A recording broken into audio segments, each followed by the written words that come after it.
누군가의 소원을 이루어 주려면 그 사람이 갈망하는 바를 정확히 알아야 됩니다.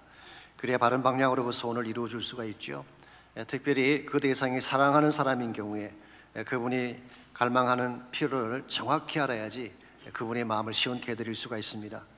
언젠가 척스윈들 목사님이 설교 중에 이런 이야기하는 것을 들은 적이 있습니다. 사업에서 성공한 3명의 아들이 있었는데 그 세 아들이 나이 드신 어머니께 보낸 선물에 대해서 자랑을 하고 있었습니다. 첫째 아들은 나는 어머니를 위해 큰 저택을 지어드렸다고 했습니다. 둘째 아들은 나는 벤츠 한 대를, 머세디스 벤츠 한 대를 운전수와 함께 보내드렸다고 자랑했습니다.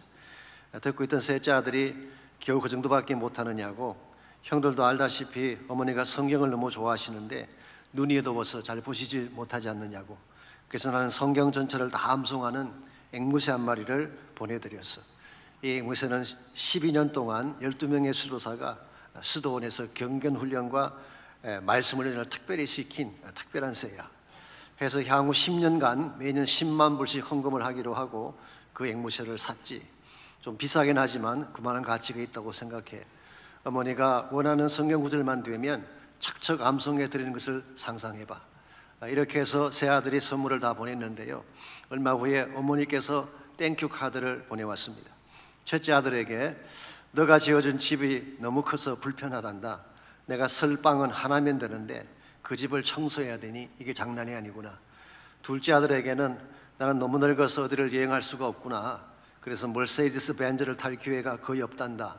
되구나. 함께 보낸 운전수는 왜 그렇게 멋대가리가 없니? 그렇게 적었어요. 셋째 아들에게는 훨씬 더 부드러운 논조로 이렇게 썼습니다. 사랑하는 아들아, 그래도 너가 보내준 선물이 가장 마음에 드는구나. 너가 보내준 치킨 맛있게 먹었단다. The chicken was delicious. 눈이 어두운 모친께서 12년간 훈련받은 그 경건한 앵무새를 치킨인 줄 알고 잡수신 것입니다. 우리가 사랑하는 사람의 마음을 시원케 해드리려고 하면 그분이 가장 원하시는 것이 무엇인지를 정확히 알아야지 그 마음을 시원케 해드리는 것입니다. 그렇지 않고 내가 좋다고 생각하는 것을 일방적으로 드리게 되면 그분의 마음은 시원하지가 않습니다. 이와 같은 현상은 우리가 부모님들께만 해당되는 것이 아니라 우리 자녀에게도 마찬가지입니다. 자녀가 무엇을 원하는지를 정확히 알고 그것을 채워주어야지 우리 자녀들이 행복을 누리게 되는데, 자녀들이 원하는 것은 엄마나 아빠와 같이 있는 것인데 자꾸 나가서 딴 일을 하면서 자녀에겐 장난감이나 옷만 사주게 된다면 우리 자녀들의 마음이 허전할 수밖에 없을 것입니다. 이와 같이 누군가의 소원을 이루어 주려면 그 당사자가 무엇을 원하는지를 정확히 알아야 되는데, 여러분과 제가 하나님의 소원을 이루어 드리려면 무엇을 알아야 될까요? 하나님의 소원도 동일합니다. 하나님께서 갈망하시는 것이 있는데 이걸 정확하게 알고 그게 합당한 일을 해드려야지 하나님의 소원이 이루어지게 되는 것입니다. 흔히 하나님의 뜻대로 산다고 하면서 자기 마음대로 행하는 경우가 있어요. 하나님의 의지와 상관없이 내 마음대로 결정도 하고 행하는 경우를 흔히 볼 수가 있습니다. 이것은 주님의 뜻을 이행하는 것이 아니라 내 뜻대로 사는 케이스가 되는 것이죠. 이와 같은 삶을 살다가 하나님께 큰 책망받은 좋은 예 하나가 있습니다. 사무엘서에 보면은 사울 왕이라는 왕이 나오죠.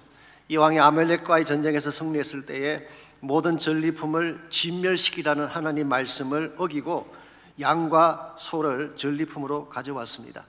이걸 사무엘이 책망을 했을 때 사울이 뭐라고 했나요? 여호와께 제사하려고 가장 좋은 것으로 양과 소를 끌어왔나이다. 하나님께 제사 드리기 위해서 가져왔는데 What's wrong with it? 이 뭐가 잘못되냐는 것이죠. 그때 사무엘이 이와 같은 말을 그에게 합니다. 사무엘상 15장 22절, 너무나 유명한 말씀이죠. 여호와께서 번제와 다른 제사를 그의 목소리 청종하는 것보다 더 좋아하시겠습니까? 순종이 제사보다 낫고 듣는 것이 순양의 기름보다 낫습니다. 사울은 하나님이 정말 기뻐하는 것이 무엇인지를 몰랐다는 거예요.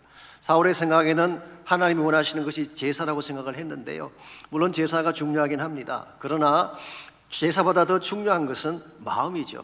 마음은 하나님을 떠나 있으면서 하나님 말씀을 멸시하면서 형식적으로 제사만 드리면 하나님이 기뻐하실까요? 결코 그렇지 않습니다.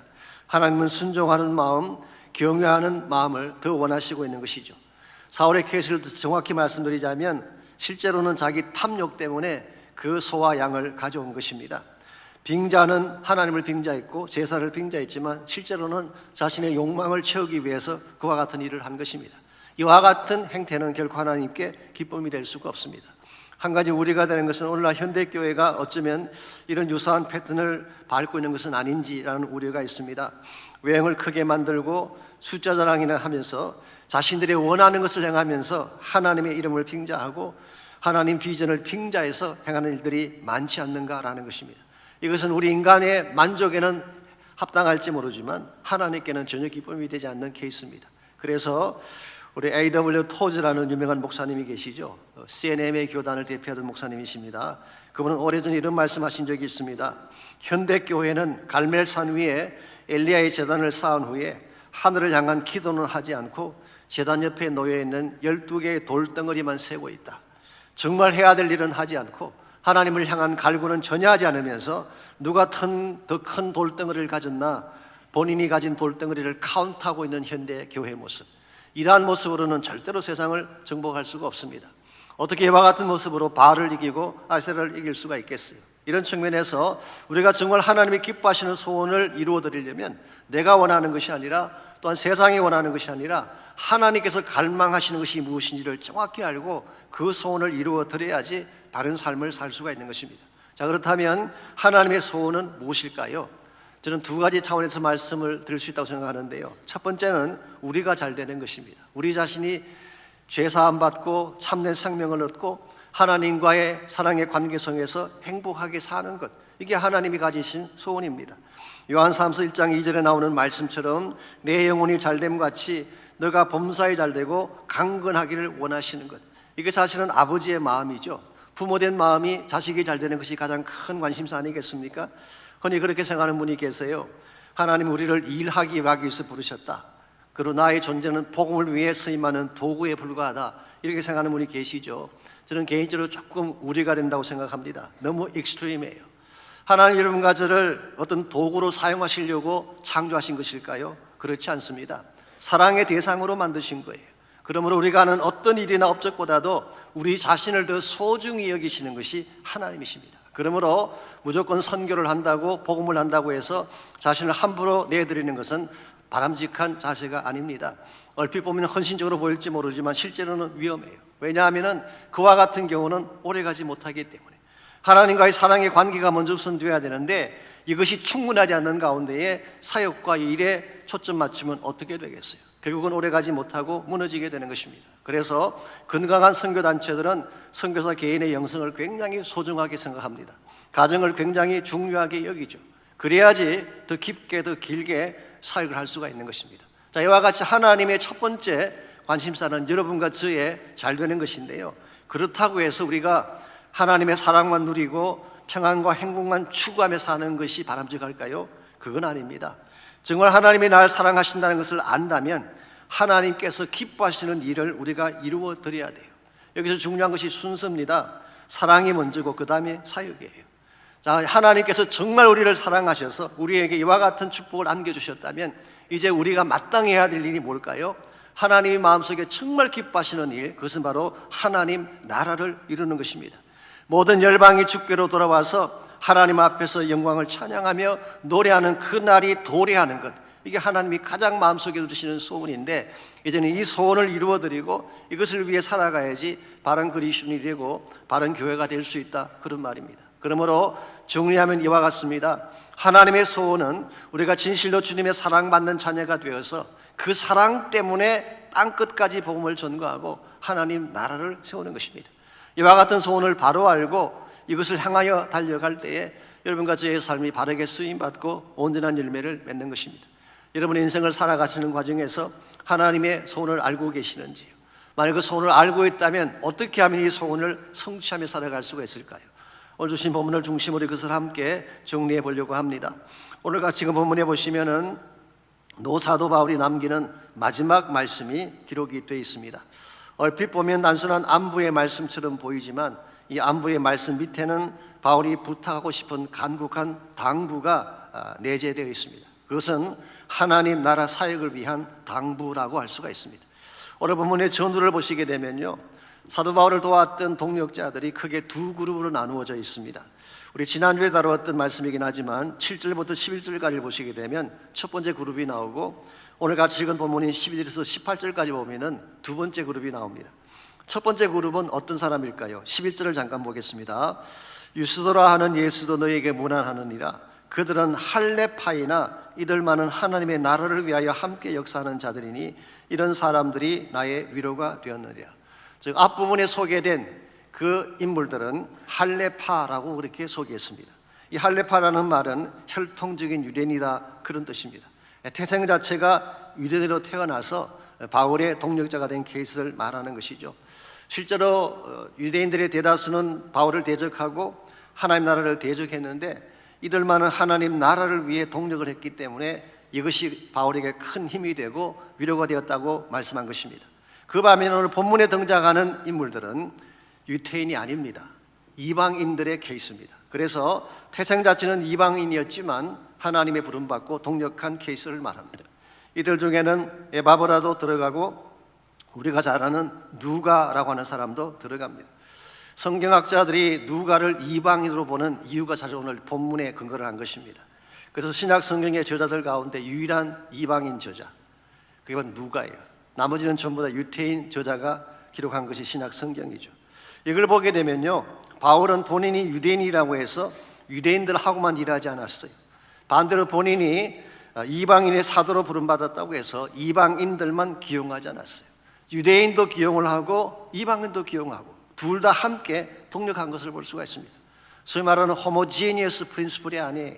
언젠가 풀러신학교에서 선교학자들이 호모지니어스 프린시플, 교회가 성장하려면 동질성을 가져야 된다, 그런 이론을 이야기한 적이 있습니다만은 오늘 본문에 의하면은 호모지니어스가 아닙니다. 멀티 에스닉 프린시플이에요. 어떤 인종이든지 어떤 배경의 사람이든지 하나님 나라를 위해 일할 수 있다면 동력하자는 거예요. 특별히 오늘 본문을 자세히 보시면요, 바울이 전하고 있는 말씀은 단순한 인사말이 아니라 골로스 지역의 3개 도시, 제가 첫 시간에 말씀드렸습니다마는 부르기아 계곡의 리쿠스 강 주변에 3개 도시가 있었다고 했죠. 삼각형으로. 그게 골로세스고 라우디게아와 히에라폴리스 3개 지역이 있었습니다. 이 바울은 이 마지막 부분에서 이 3개 지역의 성도들을 챙기고 한 걸음 더 나아가서 그들이 교류하며 동력할 것을 당부하고 있습니다. 왜 바울이 그것을 당부했을까요? 이 사람들이 함께 동력을 하고 함께 출발을 해야지 하나님의 나라가 이루어질 수 있기 때문이에요. 그러므로 오늘 본문을 기록한 바울의 진심은 이것입니다. 비록 나는 감옥에 갇혀 있고 나의 미래가 어떻게 될지는 모르지만 너희들이 함께 동력을 해서 하나님의 비밀을 전파하고 하나님 나라를 세워가라는 거예요. 이런 측면에서 사도 바울의 관심사는 처음부터 끝까지 복음이었고 하나님 나라를 선포하는 선교의 사역이었습니다. 왜 바울은 하나님께 부름받은 이후에 이와 같이 하나님 나라를 위해 전력 질주를 했을까요? 그것이 그를 사랑하고 구원하신 주님의 소원인 것을 알았기 때문이에요. 바울은 일찍이 깨달았습니다. 자신을 용서받지 못할 죄인이라는 사실을. 정말 죄인 중 괴수인 자기였는데 주님이 먼저 오셔서 사랑해 주시고 구원해 주셔서 복음의 일꾼으로 불러주신 그 은혜를 바울은 잊을 수가 없었어요. 그러므로 그는 밤낮으로 나는 빚진 자 된 사실을 고백하며 그분의 소원을 이루기 위해 달려간 것입니다. 여러분과 저에게도 이와 동일한 인식이 필요합니다. 여러분과 제가 누리는 것 가운데에 당연한 것은 하나도 없습니다. 모두가 다 주님의 은혜였죠. 우리가 하나님의 자녀된 것 은혜였습니다. 오늘 찬양하고 예배하는 것 은혜였습니다. 이 땅에 태어나 숨을 쉬며 꿈을 꾸며 살게 되는 것 은혜였어요. 우리는 당연하게 여길 것이 하나도 없습니다. 우리가 지금 누리는 모든 것이 하나님이 사랑을 주신 은혜라는 것을 안다면 이제 무엇을 위해 살아야 될까요? 우리도 날 사랑하신 그분의 소원을 이루기 위해 달려가는 것이 마땅할 것입니다. 이런 측면에서 우리 남은 생애 동안에 나의 소원이 아니라 세상 사람들이 요구하는 소원이 아니라 하나님의 소원을 이루며 살아가려면 무엇이 필요할 것인가라는 것입니다. 오늘 본문을 중심으로 여러분과 제가 킹덤 비전, 하나님 나라 비전을 위해 살기 위해 필요한 3가지 요소를 소개해 드리려고 합니다. 첫 번째가 기도입니다. 기도의 열정이 필요해요. 기도라고 하는 것은 하나님 나라를 일으키는 동력이기 때문에 굉장히 중요한 것입니다. 12절 말씀 보겠습니다. 이 골로새 지역에 하나님 나라가 이루어지는 것을 위해 에바브라가 했던 가장 중요한 일이 11절에 12절에 소개가 되어 있습니다. 그리스도 예수의 종인 너에게서 온 에바브라가 너에게 문안하느니라. 그가 항상 너희를 위하여 애써 기도하여 너희로 하나님의 모든 뜻 가운데서 완전하고 확신 있게 서기를 구한다고 했어요. 에바브라는 골로새 교회를 설립한 사람이죠. 아마 바울을 통해 복음을 듣고 사명자가 되어서 골로새와 그 인근 지역을 다니면서 복음을 전했던 것 같습니다. 그랬기 때문에 바울은 그를 그리스도 예수의 종이라고 표현을 했죠. 여기서 로마서 1장 1절에서 바울이 자신을 소개할 때 사용했던 명칭인데, 이것을 에바브라에게 그대로 적용한 것을 보면 에바브라의 역할이 그만큼 소중한 것을 알 수가 있죠. 이와 같은 에바브라가 했던 가장 중요한 사역이 오늘 12절에 하면 무엇인가요? 그들을 위해 기도한 것, 쉽게 말하면 중보 기도한 것입니다. 무엇을 위해 중보 기도했을까요? 12절 하반부를 먼저 보십시오. 기도의 내용이 나와 있습니다. 너희로 하나님의 모든 뜻 가운데서 완전하고 확신 있게 서기를 구한다고 했어요. 첫 번째는 골로새 성도들이 하나님의 뜻 가운데서 완전하게 서도록, 여기서 말하는 완전이라고 하는 이 단어는 퍼펙트하다는 뜻이 아니라 사실은 성숙하다, 머튜어하다 그런 뜻입니다. 그래서 you may stand firm, mature, 그렇게 영어 성경이 번역을 했어요. 하나님 말씀 안에서 성숙한 삶을 살아야지 하나님이 나라를 세울 수가 있는 것입니다. 미숙한 사람들은 감성을 따라 살죠. 감성이 자극하는 대로 몰려다니다가 이 감각적인 유혹에 잘 넘어가는 케이스를 봅니다. 그러나 말씀의 깊이를 가진 사람은 그렇게 넘어지지 않아요. 그래서 에바브라는 골로새 성도들이 말씀의 깊이를 체험하기 위한 기도를 드린 것입니다. 두 번째로 하나님의 뜻 가운데 확신 있게 서도록, stand firm, fully assured, 확실한 가운데에, 충분히 확실한 가운데 서게 하기 위해서, 쉽게 말하면 말씀과 하나님의 뜻 가운데 확신을 가지고 설 수 있게 하는, 말씀을 들었습니다마는 골로새 교회 안에는 거짓의 영들이 들끓고 있었죠. 기독론을 부인하는 근본적인 거짓부터 시작해서 천사 숭배와 윤리적 삶의 오용이 이르기까지 사이비와 가짜가 교회 안에 난무했습니다. 이와 같은 거짓의 강물 한가운데서 떠내려가지 않으려면 뭐가 필요할까요? 말씀 위에 견고하게 서는 믿음이 필요한 것입니다. 그래서 에바브라는 하나님의 자녀들이 세속화의 물결에 떠내려가지 않도록 전심을 다해 중보 기도했어요. 그들이 성숙한 사람으로 설 수 있도록, 말씀의 확신 가운데 바로 설 수 있도록, 그래서 세상을 이기고 거짓 세력들을 이기게 하기 위해서 중보 기도한 것입니다. 그런데요, 오늘 본문을 자세히 보시게 되면 에바브라가 그들을 위해 기도한 특징이 나와 있어요. 그냥 단순하게 기도한 것이 아닙니다.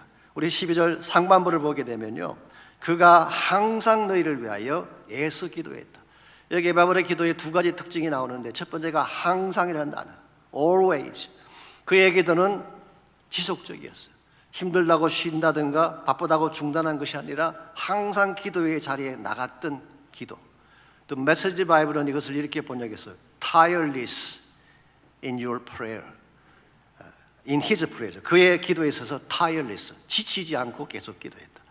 기도하다 보면 가끔 지치기도 하고 쉬고 싶을 때도 있는데 에바브라는 쉬지 않고 기도했어요. 두 번째는 애써 기도했다고 했죠. 여기 애쓴다는 이 단어가 헬라말로 아고니즈마이라고 하는 단어. 여기서 나온 영어가 agony라는 영어, 혹은 agonize라는 영어가 여기서 나왔습니다. 이것은 진퉁하며 몸부림친다, 그런 뜻을 가지고 있는 것이죠. NIV 성경은 wrestling이라고 번역을 했습니다. 마치 실험을 하듯이 끝까지 매어 달리는 그런 모습으로 기도했다, 그런 뜻이에요. 자, 오늘 본문에 나타난 에바브라의 기도, 정말 애써서 간절하게 애거나이징하며 기도했던 이 기도는 성경 속에 나타난 두 개의 유명한 기도를 연상시키지 않습니까? 첫 번째가 야곱의 기도입니다. 약복강 나루터에서 바위 맞도록 천사에게 매달렸던 야곱의 기도를 천사와 겨루어 실험했다고 표현을 했습니다. 야곱은 약복강 나루터에서 결사적으로 하나님께 매달렸어요. 하나님이 축복하지 않으면 놓지 않겠습니다. 환도뼈가 부러질 때까지, 끝까지 매달릴 때에 결국 하나님이 오케이, 내가 졌다 할 정도로 끈질긴 기도의 싸움을 했던 그 그림이 연상이 됩니다. 두 번째 그림은 겟세마네에서 하신 예수님의 기도이죠. 누가복음 22장 44절 말씀에 하면은 예수께서 힘쓰고 애써 더욱 간절히 기도하시니 땀이 땅에 떨어지는 핏방울 같이 되더라고 했어요. 여기 애써라는 이 단어가 동일한 애건이라는 단어입니다. 예수는 인류 구원의 큰 사명을 앞에 놓고 애써서 전심을 다해서 애거나이징 하면서 인류의 구원을 위해 기도하신 것입니다. 오늘 본문에 소개된 에바브라의 기도가 이런 차원의 기도였어요. 바브로는 정말 애거나이징하면서 진액을 쏟아내면서 전심을 다해 골로새 성도들을 위해 기도했습니다. 왜 그렇게 기도했을까요? 그래야만 하나님의 자녀가 살아날 수 있고 하나님의 나라가 세워질 수 있기 때문에. 저는 오늘날 이 에바브로의 중보기도가 오늘 이 시대에도 필요하다고 생각합니다. 우리가 사는 이 시대도 거짓이 난무하고 혼합주의 물결이 교회를 덮고 있지 않습니까? 이와 같은 때에 잠을 잔다면 교회가 어디로 떠내려가겠어요? 이와 같은 때에 기도는 하지 않고 제단 옆에 돌멩이 숫자나 셈에 앉아있다면 우리 다음 세대가 어떻게 되겠어요? 바알의 밥이 될 수밖에 없을 것입니다. 그러므로 교회가 깨어나야 합니다. 다시 기도 자리에 모여야 합니다. 가슴을 치며 애거나이징하며 부르짖어야 되는 것입니다. 그래 우리 자녀들이 살아나고 우리 다음 세대가 일어나고 하나님 나라가 세워지는 거예요. 깊은 기도의 행로라는 책의 저자인 딕 이스트만이라는 미국의 유명한 목사님이 계십니다. 이분이 오래전에 시작하신 사역 중에 갭 미니스트리라고 하는 사역이 있습니다. 이 갭이라고 하는 것은 갈라진 텀을 말하는 것이죠. 이것은 에스겔 22장 30절에서 그 컨셉을 가져왔다고 합니다. 성 무너진 데를 막아서서 나로 하여금 멸하지 못하게 할 한 사람을 찾았지만 찾지 못했다는 그 말씀. 성이 무너진 데가 바로 갈라진 텀 사이죠. 이 갭이죠. 예루살렘이 멸망을 당합니다. 근데 하나님께서 한 사람을 찾고 있었는데 누군가 한 사람이 갈라진 텀 사이에 들어가서 민족을 위해 중보하고 국가를 위해 중보기도 했더라면 내가 그 성을 멸망시키지 않았을 터인데 그 한 사람을 찾지 못해 심판하셨다는 그 말씀이죠. 이 말씀을 닉 에스트만 목사님이 읽는 순간 굉장히 충격을 받고 내가 갈라진 틈을 막는 자가 되자 해서 시작한 사역이 갭 미니스트리라고 하는 것입니다. 이것은 민족과 인류 구원을 위한 중보기도 사역을 말합니다.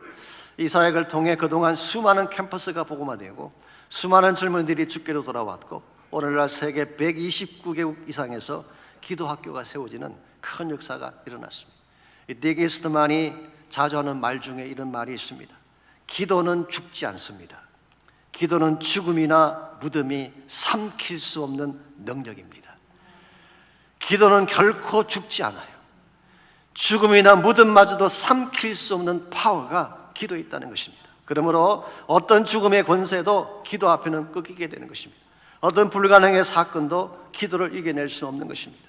이와 같이 기도는 모든 불가능과 무덤의 권세마저도 이길 파워이기 때문에 우리는 기도에 집중해야 하는 것입니다. 이것이 여러분과 제가 8월 한 달 동안 중보기도 축제를 하는 이유입니다. 저희 교회가 13년째 중보기도 축제를 하고 있습니다만은 저는 개인적으로 저희 교회 사역 가운데 이것만큼 파워풀한 사역을 본 적이 없어요. 실제로 기도하는 가운데에 기적이 일어납니다. 무덤이 열리고 생명이 살아납니다. 그러므로 무슨 문제이든지 문제를 두려워하지 마십시오. 기도하면 됩니다. 말기암 선고를 받고 췌장암 진단을 받아도 그것 때문에 낙심하지 마십시오. 기도하면 온몸의 세포가 살아나고 생기가 살아나는 역사가 일어납니다. 믿습니까? 아멘. 이 사실을 믿어야 돼요. 그리고 이 사실을 믿는 모든 사람들은 8월 첫째 주일 꼭 1시 반에 중보기도 자리에 나오시기 바랍니다. 아무리 바쁜 일 다른 일이 있어도 그 모든 걸 다 내려놓고 기도 자리에 나오십시오. 그래서 온 성도가 함께 모여 부르짖게 된다면 여리고 성도 무너지고 홍해 같은 불가능의 바다도 갈라질 거예요. 그러므로 우리가 하나님 나라를 세우고 다음 세대를 세우는 데 있어서 가장 중요한 능력의 원칙은 기도예요. 기도가 중요합니다. 두 번째로 주님의 소원인 하나님 나라 비전을 이루려면 충성된 헌신이 필요해요. 정말 충성된 일꾼이 있어야지 하나님 나라가 세워져 가는 것입니다. 14절을 보시면은 두 명의 대조적인 인물이 14절에 소개가 되어 있습니다. 사랑을 받는 의사 누가와 또 데마가 너희에게 문안하느니라. 먼저 제가 누가를 잠깐 소개해드리자면요, 이 누가는 원래 안디옥 출신의 이방인이었죠. 그랬는데 아마도 이 사울과 바나바가 안디옥에 1년간 있으면서 제자 훈련을 했잖아요. 그 결과 제자들이 안디옥에서 그리스도인이라는 칭함 받게 됐다고 했는데요, 아마 그 기간 동안에 바울을 통해 복음을 듣고 바울의 제자가 되었을 가능성이 많습니다. 이분의 세상적인 직업은 의사였어요. 피지션이었죠. 메디컬 닥터였습니다. 그러나 책도 많이 읽고 글도 쓰는 그런 인물이었던 것 같습니다. 우리가 이미 아는 것처럼 누가가 신약 성경 중에 두 권의 책을 썼잖아요. 누가복음과 사도행전서이죠. 더 정확하게 말씀드리면 한 권의 책을 두 발륨으로 나눈 것입니다. 그래서 성경학자들은 Luke Acts라고 그렇게 표현을 합니다만은 그 책의 문체를 보면은 이게 보통 책이 아닙니다. Historical Research가 여러 자료들을 집대성해서 선 기록이 바로 누가복음과 사도행전서입니다. 그래서 하워드 마셜 같은 신학자는 누가를 Historian and Theologian, 역사가이면서 신학자이다 그렇게 표현하고 있어요. 이와 같은 누가를 오늘 본문에서 사도 바울은 사랑받는 의사 누가, Beloved Physician Luke이라고 그렇게 표현하고 있습니다. 이건 굉장한 애칭이면서도 높은 차원의 호칭이 아닐 수가 없습니다. 사랑받는 누가. 여러분들 저도 이런 호칭을 드려야 되지 않겠습니까? 어디 가든지 사랑받는 집사님, 사랑받는 권사님 그렇게 칭함받아야지. 밉상인 권사님, 트러블 메이킹하는 권, 그래서 되겠습니까? 이 바울이 왜 누가에 대해서 이토록 beloved, 사랑받는 자라는 칭호를 붙였을까요? 최소한 두 가지 이유가 있습니다. 첫 번째 이유는 고난에 동참되었기 때문입니다. 누가는 바울이 2차 성경을 떠날 때부터 함께 동행을 했습니다. 어디를 가든지 항상 그의 곁을 지켰어요. 사도행전서를 보시게 되면 소위 말하는 we section, 우리가라는 표현을 한 그런 부분이 나옵니다. 여기서 우리가라고 쓴 그 구절들은 저자의 누가가 함께한 케이스를 말하는 것입니다. 그게 네 군데나 나와요. 그걸 공부해 보게 되면요, 바울이 빌립보에서 두들겨 맞고 감옥에 투옥될 때도 누가가 같이 있었어요. 사도 바울을 태운 배가 광풍을 만나서 풍랑 속에 14주야를 헤맬 때도 누가가 같이 있었어요. 바울이 재판정에 섰을 때도 같이 있었고, 심지어 로마 감옥에 갇혔을 때도 바울과 함께 했어요. 이 고난의 때 함께 동행한 자가 진짜 친구가 아니겠습니까? 누가는 그런 동행자였어요. 두 번째 이유는 그의 신실함 때문입니다. Faithfulness. 끝까지 신의를 지키고 그 곁을 떠나지 않았어요. 바울이 로마 감옥에서 처형을 당할 때에 많은 이들이 그의 곁을 떠나갔습니다. 그랬는데 누가만 끝까지 떠나지 않고 그 곁을 지켰어요. 디모데후서 4장 10절과 11절이 그 사실을 다음과 같이 기록하고 있습니다. 데마는, 이 데마가 오늘 본문에 나오는 인물이죠. 오늘 본문을 기록할 때만 해도 데마와 누가 같이 있었는데요, 그 사이에 변질된 것입니다. 데마는 이 세상을 사랑하여 나를 버리고 데살로니가로 갔고, 그레스가는 갈라디아로, 디도는 달마디아로 갔고, 누가만 나와 함께 있느니라. 여러분, 바울이 전성기 때는 많은 동역자들이 그의 곁에 있었어요. 그가 정열적으로 뛰고 사역을 할 때는 그를 따르는 사람들도 많이 있었어요. 그랬는데 이제 나이가 늙었습니다. 차리찬 감옥에서 참수형을 기다리는 노사도의 곁에는 아무도 함께하는 자가 없었대요. 얼마나 씁쓸하고 외로운 순간입니까? 그런데 모든 자들이 다 떠나갔지만 끝까지 그 곁을 지키는 자가 있었는데 그가 바로 누가였습니다. 여러분, 이와 같은 것을 우리는 충성이라고 부릅니다. Faithfulness. 처음과 나중이 똑같다는 뜻이에요. 잘났을 때나 못났을 때나, 성공할 때나 실패했을 때나 변함없이 그의 곁을 지켜주는 마음, 이게 바로 충성이에요. 여러분, 하나님 나라에는 이런 사람들이 필요합니다. 재능이 뛰어나고 탁월한 능력과 기술을 가진 사람보다 묵묵히 자신에게 주어진 일과 일을 끝까지 완수하고 주님 한 분께 충성할 수 있는 사람, 이게 하나님 나라의 일꾼이에요. 그렇기 때문에 고린도서 4장 2절에서 맡은 자들에게 구할 것은 충성이라고 했잖아요. 여기서 맡은 자들이라고 하는 것은 직분자를 말합니다. 목사이건 선교사이건 아니면 교회 직분자이건 직분자들을 맡은 자라고 말했는데, 이들에게 요구되어지는 유일한 퀄리피케이션이 뭐라는 것입니까? 충성이라는 거예요. 다른 것은 갖추지 못해도, 말을 잘 못해도, 재력이나 지적인 능력이 좀 떨어져도 충성된 일꾼이라야지 직분자로서 합당하다는 거예요. 이런 의미에서 오늘도 하나님 나라를 이루어가는 사람들은 많이 가진 자가 아니고 많이 아는 자가 아니라 하나님 앞에 충성을 다하는, 하나님의 뜻을 위해 자신의 모든 것을 변함없이 쏟아붓는 충성된 헌신자들을 통해 하는 것입니다. 오늘 본문에서 누가가 beloved servant가 된 것처럼 여러분과 저의 삶에도 하나님 우리를 보실 때 정말 사랑받는 하늘나라의 종이 되어서 주의 뜻을 향하여 달려갔으면 좋겠어요. 그래야지 여러분의 삶이 가장 값지게 쓰임받고 하나님의 영광이 되는 것입니다. 이와 같이 주님의 소원인 하나님 나라 비전을 이루려면 1차적으로는 기도가 필요해요. 이 중보 기도가 하나님 나라를 세우는 원동력이기 때문에 그렇습니다. 두 번째는 충성된 헌신자들, 문제가 있다고 어렵다고 퀴트하는 사람이 아니라 끝까지 자신의 책무를 다할 수 있는 충성된 일꾼이 필요해요. 그런데 이 하나님의 나라 그림을 좀 더 크게 그려가려면 또 한 가지 필요한 것이 있습니다. 그게 바로 동력이에요. togetherness, 함께 동력하는 것. 그래서 진정한 차원에서 주의 나라 비전을 성취하려면 동력의 연결이 필요하다고 할 수가 있습니다. 15절에서 17절까지를 보시면요, 사도 바울이 마지막 부탁이지만 좀 흥미로운 부탁 하나를 하고 있죠. 먼저 15절입니다. 라오디게아에 있는 형제들과 눈바와 그 여자의 집에 있는 교회에 문안하라고 했어요. 지금 바울이 쓰는 편지는 골로새 교회에 보내는 것인데 라오디게아에 있는 형제들에게 문안을 해달래요. 그리고 눈바와 그 여자의 집에 있는 교회, 이 눈바가 정확하게 누군지는 알 수가 없습니다. 그러나 여자라고 대부분 생각하고 있어요. 그래서 그분의 집에 교회가 있었는데 여기서 말하는 교회는 오이코스를 말하죠. 하우스 철치.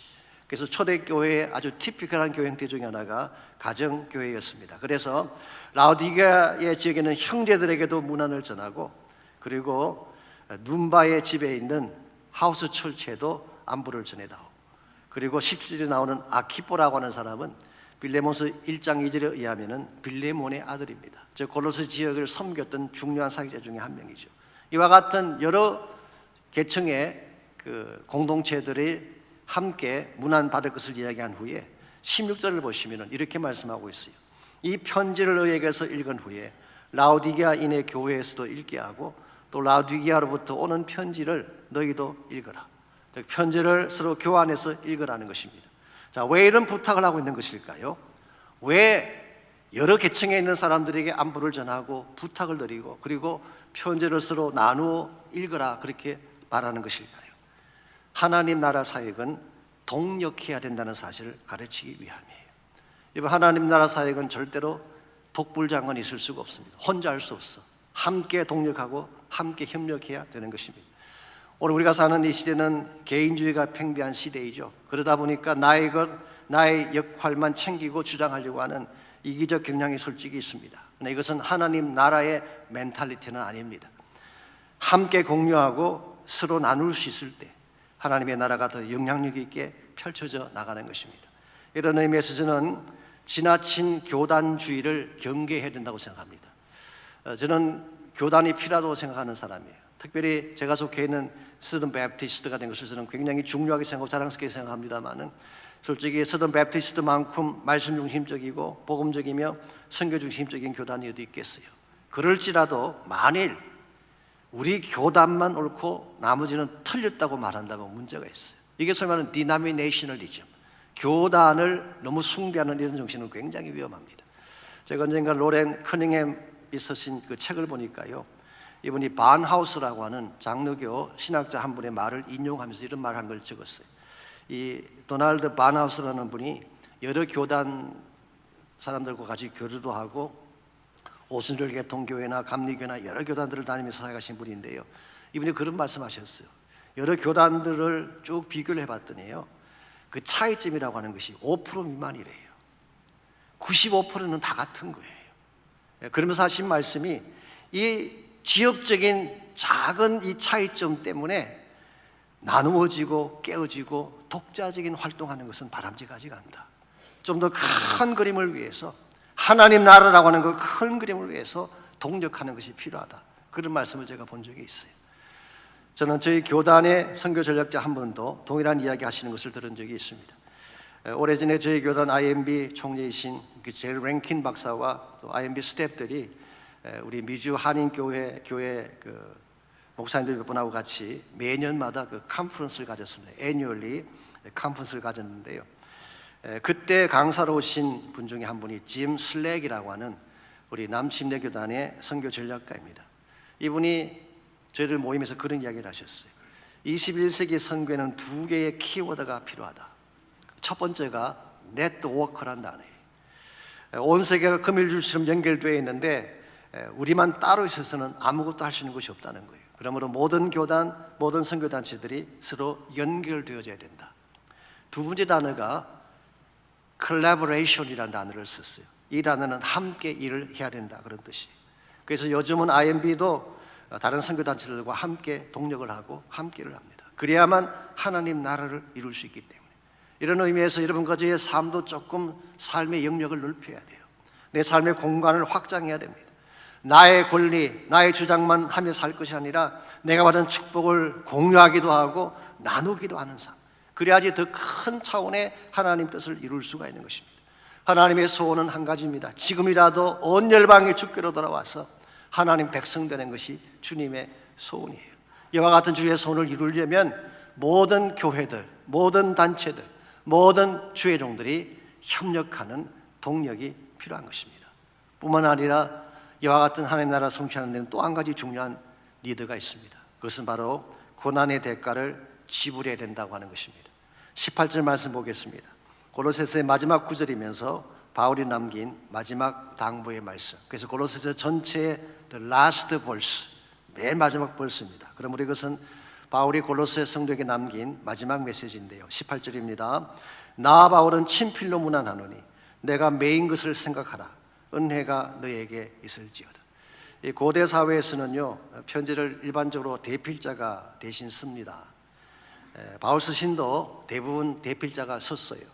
그런데 이 서신의 마지막 문장은 본인이 직접 씁니다. 이게 일종의 시그니처예요. 이렇게 함으로써 앞에 선 모든 내용이 내가 인정한 것이다, authorize 한다, confirm 한다, 그런 의미를 갖고 있는 것입니다. 그러므로 이 마지막 문장은 바울의 시그니처와 같은 거예요. 근데 또 한 가지 의미가 있습니다. 이것은 바울이 그들에게 남기고 싶은 마지막 한마디라는 의미. 다른 것은 다 잊어버려도 되지만 이것만은 잊지 말아라고 하는 시그니처 메시지라는 의미를 가지고 있습니다. 여러분, 고고 식당에 가시게 되면요, 그 식당에 시그니처 메뉴가 있잖아요. 그 식당을 대표하는 메뉴를 우리가 시그니처 메뉴라고 이야기합니다. 자, 그렇다면 바울이 그들에게 남긴 가장 소중한 마지막 메시지는 무엇일까요? 두 단어예요. chain and grace. 이 매임이라는 단어와 은혜라고 하는 두 단어입니다. 바울은 그들에게 이야기합니다. 내가 매인 것을 기억하라. 이 chain이 의미하는 것은 우리가 져야 될 십자가를 말하는 것입니다. 하나님의 소원을 이루기 위해 우리 모두가 지불해야 될 대가를 말하는 것입니다. 우리가 하나님의 뜻을 이룬다고 하면서 대가 지불이 없이, 고난의 체인이 없이 어떻게 하나님의 뜻을 이룰 수가 있겠는가? 이런 면에서 바울은 체인을 이야기합니다. 나 여기서 끝나지 않고 또 한 가지 중요한 단어를 선포하죠. 은혜가 너에게 있을지어다. grace. 이것은 하나님의 동행하심과 도우심을 말합니다.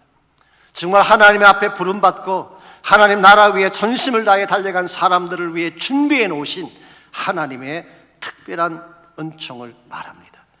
이건 사역을 하지 않은 분들은 누릴 수가 없어요.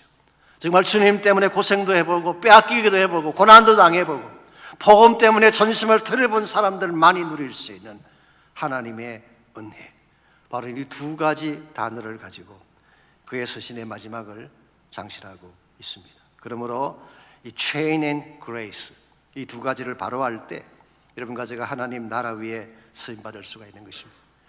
우리 한국의 선교사님들 가운데는요, 누가라고 하는 이름을 가진 선교사님들이 참 많습니다. 대개가 MD들이죠. 메디컬 닥터들입니다. 제가 아는 선교사님 중에 한 분은 그 사모님이 의사신데 사모님 이름이 누가예요. 누가는 남자 이름인데도 불구하고 우리 사모님이 누가라고 이름 붙인 걸 보았어요. 아마도 사랑받는 의사 누가처럼 하나님 위에 쓰임받고 싶다는 열망 때문에 누가라는 이름을 많은 분들이 택한 것 같습니다. 그분들 중에 2018년도에 천국에 가신 박누가라는 선교사님이 계셨어요. 아픈 만큼 사랑한다는 스토리의 주인공이기도 했죠. 이분은 외과 의사로서 잘 살 수 있었지만 모든 것을 다 내려놓고 필리핀 월주로 가서 췌장암을 앓고 위암 수술을 2번씩이나 감행해가면서 죽는 순간까지 복음 전하다가 하나님 앞에 갔어요. 사람들이 물었습니다. 그렇게까지 할 필요가 있냐고. 당신 몸이 그렇게 상해가는데도 불구하고 그럴 때까지 복음 전할 이유가 있느냐고 그렇게 물었을 때 그분이 했던 대답이 다음과 같습니다. 이보다 더 값진 일을 아직 발견하지 못했기 때문입니다. 돈을 벌어본들, 높은 자리에 앉아본들 그 즐거움이 얼마나 가겠습니까? 나를 필요로 하는 사람이 있고 이 일이 하나님께 기쁨이 되는 일이라면 저에게는 이보다 더 큰 은혜가 없다는 고백을 했어요. 사랑하는 성도 여러분, 자신에게 주어진 고난을 최인이라고 말하지 않고 그것을 기쁨이라고 말하는 사람, 그것을 은혜라고 여기는 사람, 이런 사람이 진실로 하나님 나라에 사랑받는 일꾼입니다. Beloved servant of God. 이 사람들은 이 땅을 사는 동안에는 매일 고난당하기도 하고 빼앗길지 모르지만 주 앞에서는 그날에는 해같이 빛난 얼굴로 하나님 영광 앞에 설 줄 믿습니다. 여러분과 저에게 이런 소원이 필요하지 않을까요? 언제까지나 얕은 물가에서 나의 것 나의 서면 챙기다가 하나님께 갈 것입니까? 이제 우리 마음의 눈을 넓혀야 됩니다. 하나님을 보아야 됩니다. 나의 단순한 꿈이 아니라, 나의 단순한 야망이 아니라 하나님의 큰 비전 속에 내 인생을 조명하면서 하나님의 소명을 향해 달려가는 것이 우리의 삶이 되어야 합니다. 그때 여러분의 삶이 한 번을 살아도 바로 살 수 있게 되고 하나님의 기쁨이 되고 여러분이 남기는 열매가 영원토록 남는 존귀한 열매가 될 것입니다. 여러분 이 아침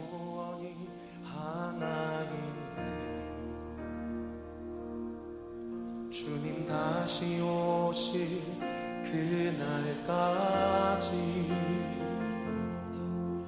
우리 가슴에 새긴 주의 십자가 사랑 나의 교회를 사랑케 하네.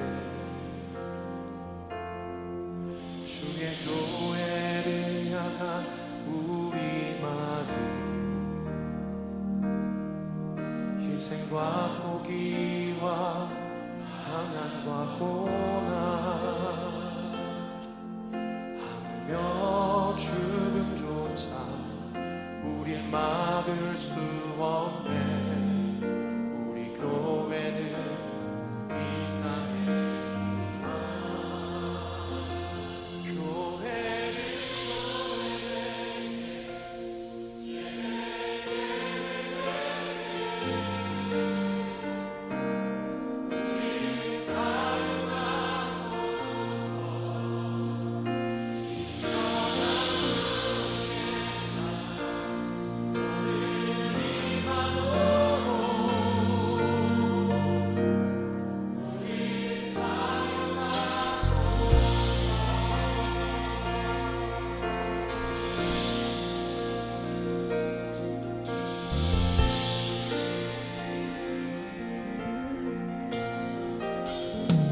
우리에게